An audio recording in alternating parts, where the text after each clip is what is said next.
Hello guys. कैसे हैं यार? यार आज के क्लास में मैं आपका टैक्स का नेक्स्ट क्वेश्चन बताने वाला हूं। हाउस प्रॉपर्टी का क्वेश्चन नंबर 10, 11, 12, 13, 14 और 15। इंटरेस्टिंग वीडियो होने वाला है। 10 क्वेश्चन डिफिकल्ट भी है। चलिए देखिएगा, प्रॉब्लम नंबर 10 की तरफ चलते हैं। क्वेश्चन नंबर 10 समझिएगा। ये रहा आपके स्क्रीन पे क्वेश्चन। कह रहा है मिस्टर एम जो है वह started the construction of his house on 1/6/2012। आपके बुक में ईयर कुछ और रहेगा, बस ड्यूरेशन और मंथ दोनों सेम रहेंगे। क्लियर? तो बस ईयर चेंज करके बना लीजिए, कोई दिक्कत नहीं है। आपका ड्यूरेशन, टाइम पीरियड सब सेम दिया हुआ है, ठीक है।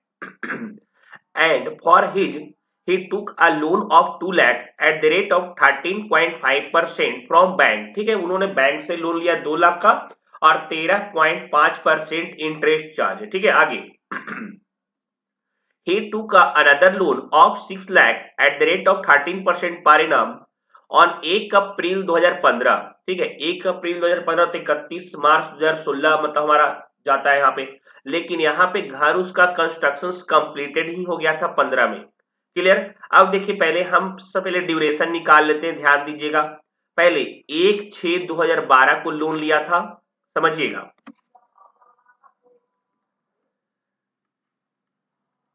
Loan taken 1/6/2012। ठीक है, और आपका कंस्ट्रक्शन जो कंप्लीट हो रहा 2015 मतलब पूरा 15 तक पहले हम जाएंगे यहाँ पे। तो 1/6/2012 और यहां से लेके हम जाएंगे 31 मार्च 2015 तक। क्लियर? समझिएगा मेरी बात को। अब पहले देखते हैं कि इस ड्यूरेशन को हम कैटेगराइज करते हैं कि कितना मंथ है हो रहा है, मंथ में कैटेगराइज करते हैं। तो यहाँ पे आपका 1/6/2012 से लेकर के 31 मार्च 2013 तक कितना मंथ हो रहा था, काउंट कर लीजिए। जून, जुलाई, अगस्त, सितंबर, अक्टूबर, नवंबर, दिसंबर, जनवरी, फरवरी और मार्च, 10 मंथ हो रहा था। तो यहाँ पे 10 लिखे मतलब मंथ, यार मंथ। ठीक है, आगे फिर चालू हुआ होगा 1 अप्रैल 2013 से लेके 31 मार्च 2014 तक। क्लियर? यह पूरा आपका 12 मंथ होगा।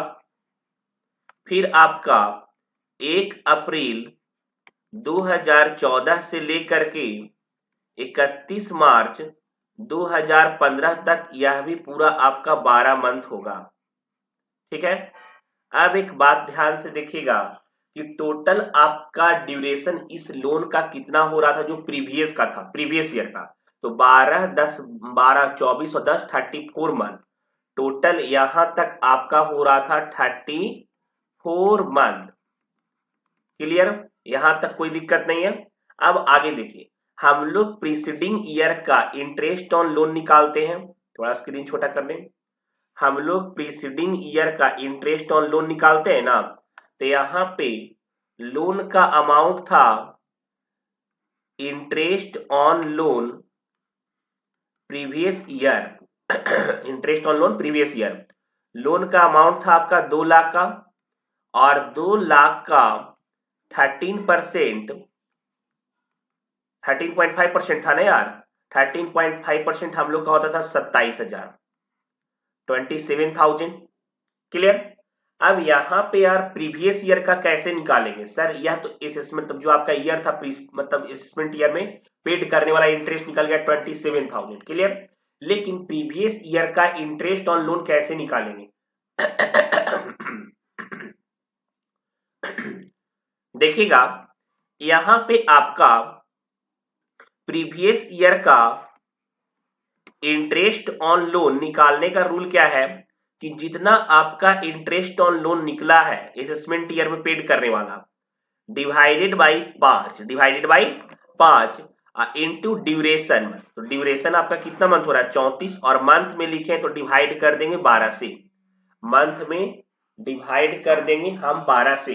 ठीक है, तो यहां पे आपका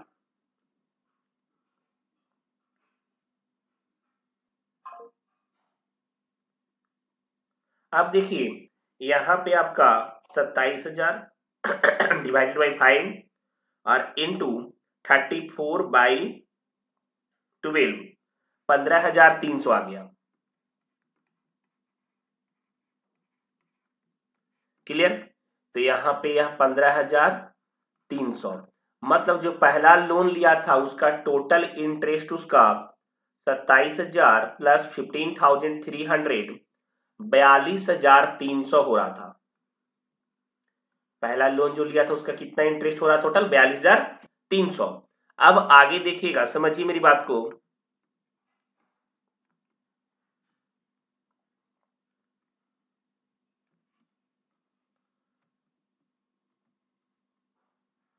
फिर लोन वह लिया था 6 लाख का एंड लोन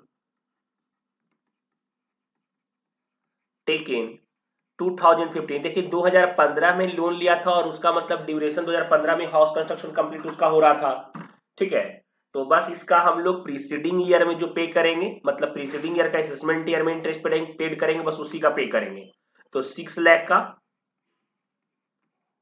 और 13% है, चलिए 78 78,000 हो जाएगा। तो टोटल कितना हो जाएगा आपका, यहां लिख रहा हूं, टोटल टैक्सेबल के हेड में अपना नोट डाउन करेंगे हम लोग उसको 42,300 एक्सपेंसेस और यहाँ पे 78,000।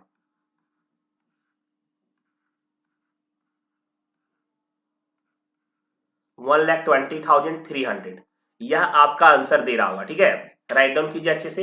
एक बात का ध्यान रखिएगा, रेसिडेंशियल हाउस में ज्यादा से ज्यादा interest on loan up to 2 lakh ही डिडक्टेबल है। रेसिडेंशियल हाउस में आपका interest on loan up to 2 lakh ही डिडक्टेबल है, लेकिन हाँ 1,20,300 था तो पूरा हम लोग कर दिए। लेकिन अगर सपोज 2,10,000 रहता तो हम लोग 2 लाख ही डिडक्ट करते, हाँ आंसर हमारा 2 लाख ही होता, एक्स्ट्रा वाला नहीं करते। क्लियर? चलते आगे नेक्स्ट क्वेश्चन में ध्यान दीजिएगा। ठीक है, हाँ गाइज आगे चलते हैं प्रैक्टिकल प्रॉब्लम नंबर 11 में। चलिए ध्यान दीजिए, स्क्रीन पे ये रहा आपका। कह रहा है एक started a construction of house 1/6/2016। एक जो है वह एक घर का कंस्ट्रक्शन चालू किया 1 जून 2016। सेम डेट आपके बुक में ईयर कुछ और होगा, ड्यूरेशन सेम होगी, एडजस्ट कर लीजिएगा। ओके, 3 लाख का लोन लिया 15% पर, यार सेम है जैसे अभी हमने 10 बनाया था, सिमिलर वैसे ही है। चलिए देखिए इसके पहले वर्किंग नोट ड्यूरेशन लिखते हैं। लोन लिया था आपका 1/6/2016 को, 1/6 और लिया था लोन आपका 2016 3 लाख का, और लोन अमाउंट था आपका तो यहां से लेकर के हाउस कंस्ट्रक्शन कब कंप्लीट हो रहा था 19 में, 31 मार्च 2019 तक हम लोग जाएंगे। ठीक है, पहले देखिएगा फर्स्ट इसका ड्यूरेशन जो होता है तो जून जुलाई अगस्त सितंबर अक्टूबर नवंबर दिसंबर जनवरी फरवरी मार्च 10 मंथ का, मतलब 1/6/2016 से 31 मार्च 2017 तक का ड्यूरेशन होता है आपका 10 मंथ का। क्लियर? दूसरा 1 अप्रैल 2017 से जो चालू होता है 31 मार्च 2018 तक जाता है और जो ड्यूरेशन होता है आपका 12 मंथ का। फिर 1 अप्रैल 2018 से जो शुरू होगा 31 मार्च 2019, यह आपका 12 मंथ का ड्यूरेशन हुआ होगा ना। क्लियर? टोटल यहाँ पे प्रीसीडिंग मंथ में आपका 34 मंथ यहाँ भी हो रहा है। क्लियर? अब हम लोग जो निकालते हैं तो नॉर्मल आपका असेसमेंट ईयर में इंटरेस्ट ऑन लोन जो पेड करते हैं, असेसमेंट ईयर में पेड इंटरेस्ट ऑन लोन हम लोग पेड करेंगे। लोन कितना का था आपका 3 लाख का, और 15% कितना हो जाएगा बच्चे? 45,000 होगा ना। और प्रीवियस ईयर का जो ड्यूरेशन के हिसाब से निकालेंगे तो 45,000 रूल के हिसाब से और डिवाइडेड बाई कितना? 5 और इंटू 34/12 कितना आ जाएगा जरा देखिए, कितना हो जाएगा बच्चे? 45,000 होगा ना। और प्रीवियस ईयर का जो ड्यूरेशन के हिसाब से निकालेंगे तो 45,000 रूल के हिसाब से और डिवाइडेड बाई कितना? 5 और इंटू 34/12 कितना आ जाएगा जरा देखिए,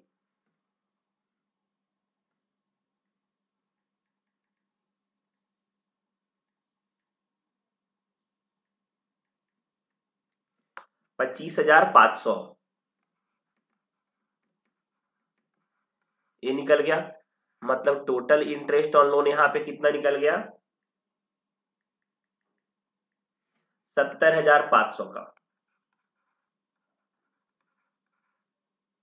क्लियर? अब आगे बात करें, देखिए दो लोन लिया है तो फर्स्ट लोन का निकल गया, दूसरा लोन का है हम बता रहे हैं। देखिए सेकेंड लोन जो लिया है वह भी लिया है लोन 9 लाख का, 9 लाख का लोन लिया है और यह लोन लिया है 1 अप्रैल 2019 को ही। क्लियर? हाउस कंस्ट्रक्शन उसी दिन हो रहा था, बस इसका प्रीसीडिंग ईयर वाला जो असेसमेंट ईयर में पेड करते हैं इंटरेस्ट उसका ट्रीटमेंट। तो 9 लाख का 18% देखिए बना रहे हैं। सेकेंड था आपका 9 लाख का 18%, यही है ना, ईयर वाला जो असेसमेंट ईयर में पेड करते हैं इंटरेस्ट उसका ट्रीटमेंट। तो 9 लाख का 18% देखिए बना रहे हैं। सेकेंड था आपका 9 लाख का 18%, यही है ना।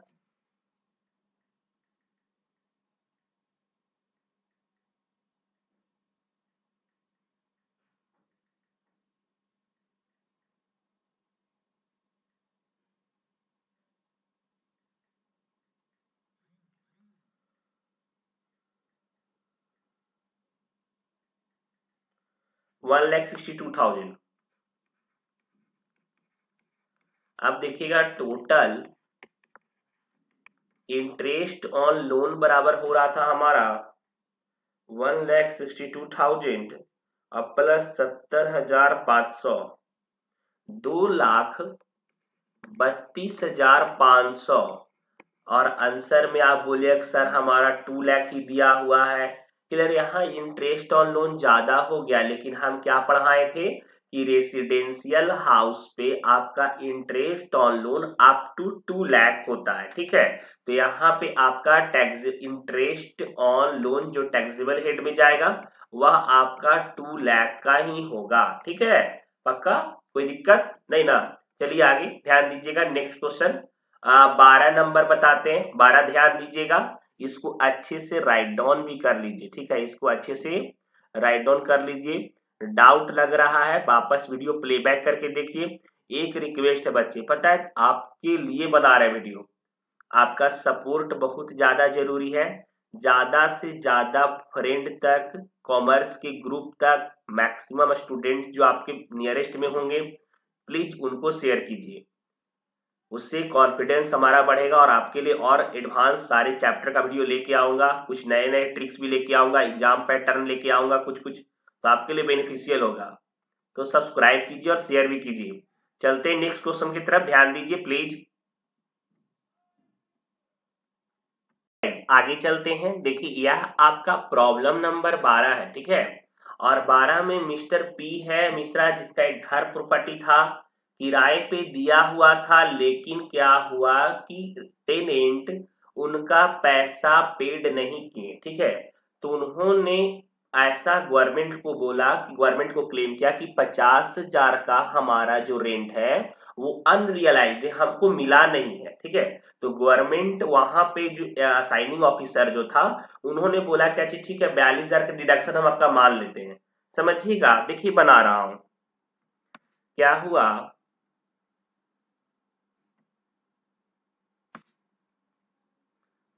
सबसे पहले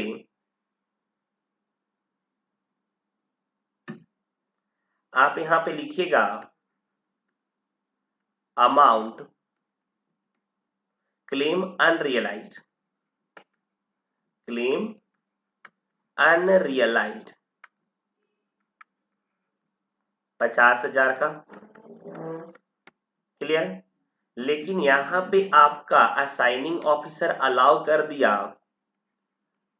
अलाउ बाई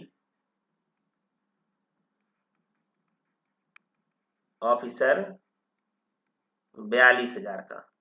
तो हमको कितना का नहीं अलाउ किया, हमारे लिए लॉस कितना हो रहा है, 8,000 रुपया का। ठीक है, 8,000 का हो रहा था।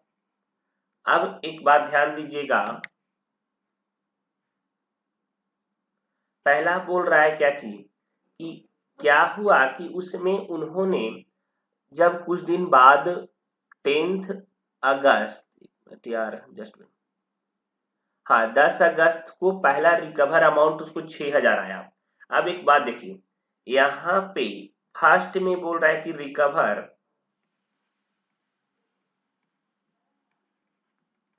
6,000, डेप्ट कितना का हो रहा था जिसका अलावा साइनिंग नहीं किया गया था 8,000 का, और रिकवर हो रहा है 6,000 ही।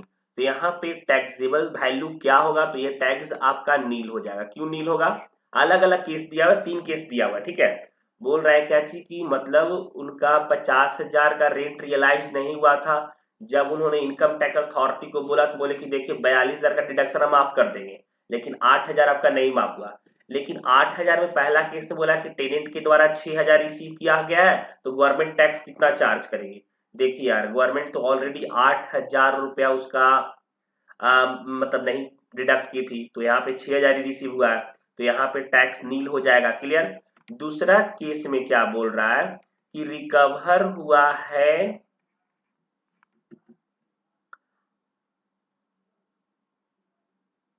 10,000 रुपया।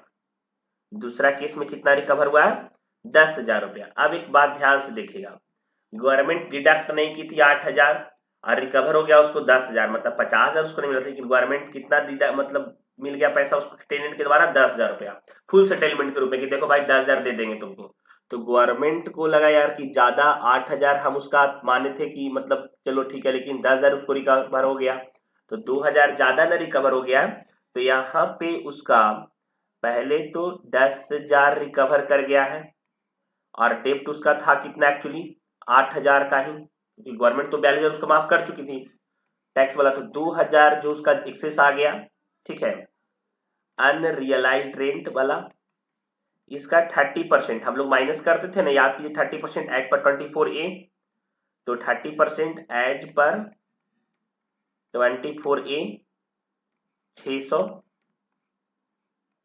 तो टैक्सेबल यहाँ पे हो जाएगा 1,400 रुपया। मतलब गवर्नमेंट बोलेगी 2,000 जो एक्स्ट्रा तुमको मिल गया उस पर तुम 1,400 रुपया हमको टैक्स दो। ठीक है, पक्का? चलिए केस थर्ड देखते हैं बच्चा। थर्ड केस में क्या था, थर्ड केस में सेम आपका मतलब नॉट डिडक्टेबल 8,000 का था, लेकिन रिकवर कर ले रहे थे इन लोग 15,000 रुपया। तो यहां लिखेंगे अमाउंट रिकवर 15,000। क्लियर?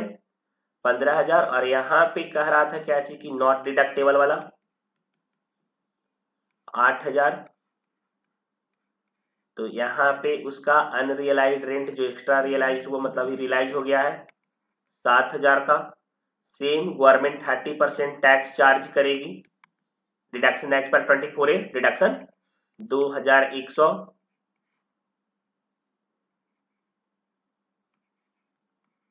4,900 का। ठीक है, तो यहाँ पे अब आपका टोटल अगर ये आंसर अलग अलग करके दिया हो यार, तो ये आपका ठीक है बन गया। क्लियर? कंप्लीट ये क्वेश्चन। 30 नंबर इसके बाद चलेंगे। यार प्लीज समझ में आ रहे बच्चे चैनल को लाइक कीजिए, सब्सक्राइब कीजिए, कम से कम 5 से 7 फ्रेंड को भेजिए। एक रिस्पॉन्सिबिलिटी एक चीज आपकी तरफ से चाहिए, ठीक है, सपोर्ट थोड़ा। चलिए ध्यान दीजिए, आगे चलते हैं क्वेश्चन नंबर 13 की ओर।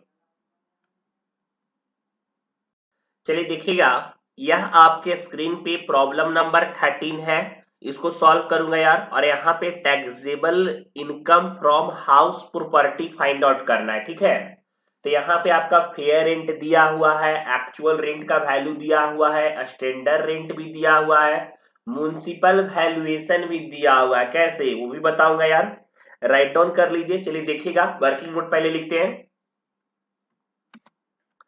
आपके क्वेश्चन में गिवन है fair rent 72,000। Fair rent question में गिवन था 72,000, 72,000 का फेयर रेंट दिया हुआ है। उसके बाद बोल रहा है कि लेट आउट वाला हम लोग का क्या होता है, AR 7,000 पर मंथ, तो 12 मंथ में 84,000। क्लियर। उसके बाद बोल रहा है आपका स्टैंडर्ड रेंट 60,000। स्टैंडर्ड रेंट कितना दिया हुआ है आपका, 60,000 दिया हुआ है, ठीक है। और बोल रहा था municipal valuation at the rate 20% of municipal value, municipal tax. तो म्युनिसिपल टैक्स यहां दे। चलिए सबसे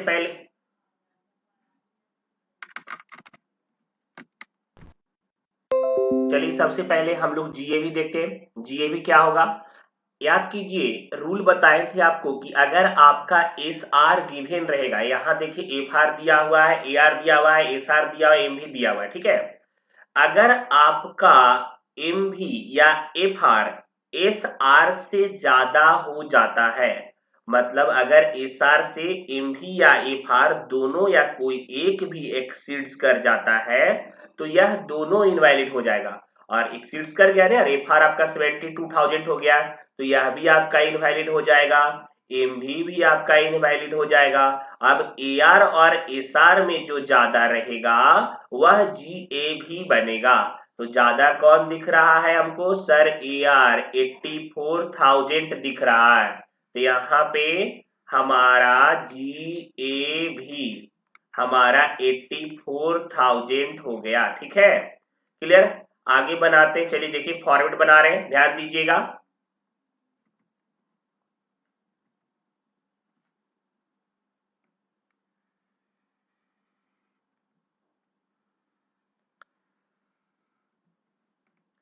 जीए भी हम लोग का कितना हो गया, 84,000। क्लियर। क्वेश्चन में वैकेंसी भी है, चला देख लीजिए जरा। वैकेंसी यहाँ दिया हुआ है 2 मंथ का है ना दिया हुआ। क्लियर। तो वैकेंसी यहाँ पे माइनस कर देंगे 2 मंथ का, 14,000 हो जाएगा ना यार। 7,000 वैकेंसी हमेशा AR से कंप्यूट करते हैं, यहाँ हो जाएगा 7,000।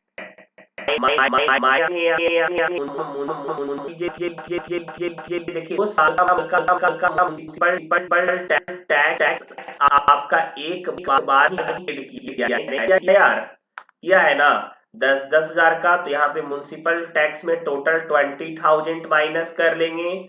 आप प्रीवियस ईयर असेसमेंट ईयर करके भी लिख सकते हैं, 10,000 दो बार, कोई गलती नहीं होगा। हमारा 50,000 आ गया तो वैल्यू हो जाएगा। क्लियर।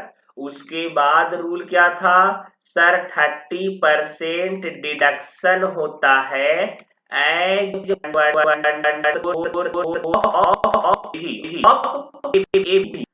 तो यहाँ 15,000 हम लोग का यहाँ पे 35,000।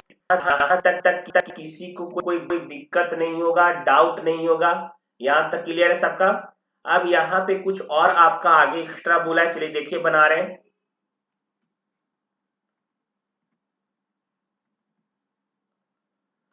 कह रहा था इसके बाद आपका कि अनरियलाइज्ड रेंट रिसीव हुआ है 20,000 रुपया, है ना लिखा हुआ। अभी जस्ट हम इसके पहले वाला क्वेश्चन में 12 नंबर में अनरियलाइज्ड रेंट का ट्रीटमेंट किए थे।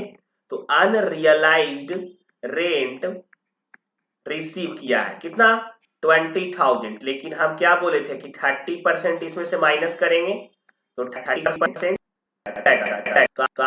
सेम उसी तरह से आपका एरियर रेंट रिसीव हुआ है 12,000 का, और 12,000 का भी हम लोग यहाँ पे 30% माइनस कर देंगे, तो कितना हो जाएगा 3,600। माइनस करने के बाद हम लोग का यहाँ पे आ जाएगा 8,400। ये भी एक इनकम का है ना यार। क्लियर। अब टोटल 35,000, 14,000 और 8,400, यह तीनों को जोड़ेंगे तो हम लोग का आ जाएगा 57,400, 57,400। और यही आपका हो जाएगा taxable income from house property. ठीक है, चलिए ध्यान दीजिए, आज इतना ही रखते हैं। नेक्स्ट क्लास में आपका 14, 15, 16, 17, 18, 19 तक बताऊंगा नेक्स्ट क्लास में। लग रहा है कि चैनल सपोर्टिव है, बताने से आपका कॉन्सेप्ट क्लियर हो रहा है, आपको लग रहा है कि कुछ हेल्प हो रहा है यार। चैनल को सब्सक्राइब कीजिए बच्चे, सब्सक्राइब कीजिए, बेल आइकन दबाइए और मैक्सिमम फ्रेंड को, कॉमर्स का जो भी ग्रुप आप व्हाट्सएप चला रहे हैं फोन में यार, प्लीज शेयर कीजिए, आपका एक साथ जरूरी है। बाय, सी यू, मिलते हैं नेक्स्ट क्लास में।